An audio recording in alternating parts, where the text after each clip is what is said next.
Well, thank you very much. I appreciate Mr. Rosenkranz putting this on, and it's an honor to be invited here. The introduction was overly generous.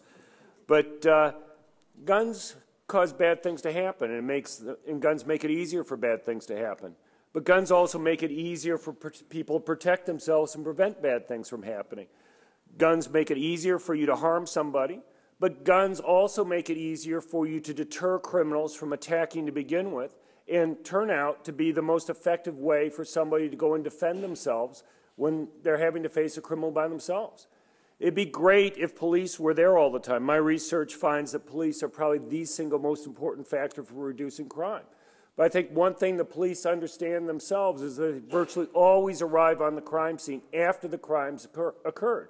And the question you have to ask is, what do you advise someone having to do when they're having to confront a criminal by themselves? Even if they're able to call 911, fast response times are measured in 8 or 9 or 10 minutes. And that can be a lifetime for many people.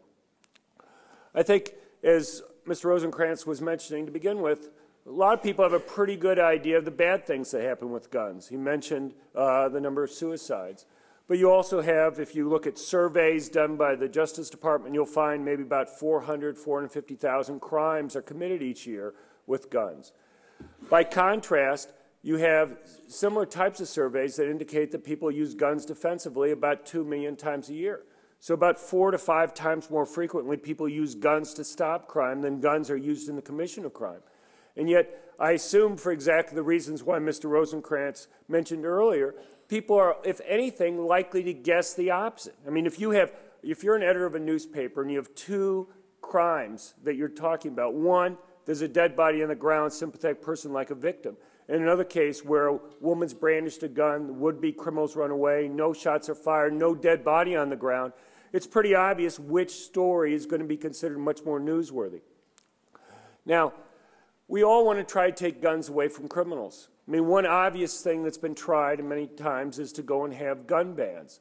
The problem is that when you go and pass something like that, the question you have to ask yourself many times is who's most likely to obey the rule.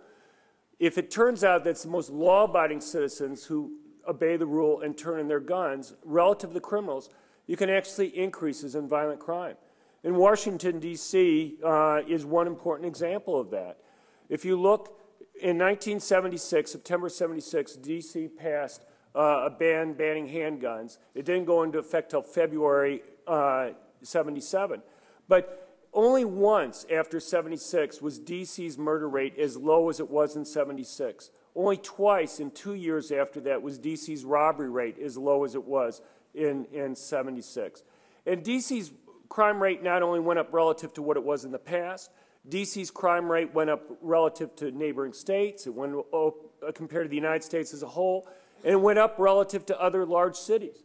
Here's a graph that shows you for the top 50 cities in the United States. In 1976, D.C. was about 18 percentage points higher than the other 49 cities in the top 50. You can see after that it keeps on going up, and if I were to have it in 88, it even soars dramatically past that. But you can see it's about 90% higher when you get to 1987. The rate was falling before the ban relative to other cities and rising dramatically afterwards. It's not just D.C., though. In Chicago, Chicago's murder and robbery rates were falling prior to the 1982 ban, and they rose afterwards. They rose relative to other cities. One other way I can just mention for D.C. here, D.C. was 15th of the top 50 cities prior to the ban.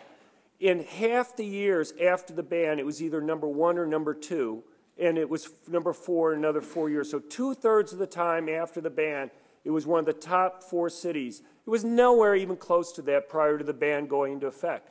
But it's just not in the United States. Worldwide, time after time, and it'd be interesting to have people try to show an example where this isn't true. When you pass bans, you see increases in violent crime rates. The UK, here's an illustration from The Economist a few years ago. They banned handguns in January '97. Robbery rates, armed robbery rates were falling up until the time the ban went into effect, and they rose afterwards. If you were to continue this graph, they'd continue to go up.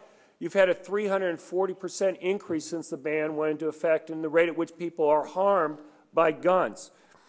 You look at Ireland, Jamaica. I mean, one thing is, people go and say, well, the reason why the Chicago and D.C. bans didn't work is because it's so easy to go and get access to guns in other places.